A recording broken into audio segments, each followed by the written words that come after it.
How to like Instagram Notes.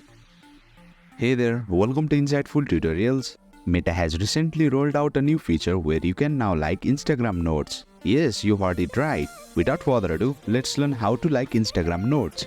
Open Instagram on your device. You will land on its official homepage. Tap on the message icon at the top. Here, you will see the Notes section at the top. There are two ways to like notes on Instagram. Let's learn the first way. Double-click on the image of the user or the text posted in Instagram Notes.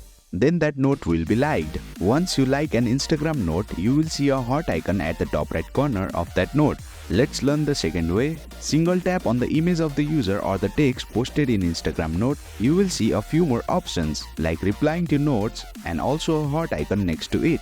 Just tap on the heart icon to like the Instagram note.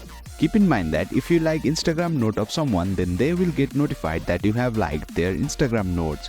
Remember, if this option is not available to you yet, be patient. Meta often rolls out new features slowly. They collect feedback from initial users, and if they find it appropriate, slowly they release the feature to everyone. So all you can do for now, if this option is not available, then wait until you receive the update. And there you have it. You have successfully learned two of the best ways to like Instagram notes. That's it for today's video. If you found this video insightful, please don't forget to hit the like button and make sure to subscribe to our channel for more insightful tutorials.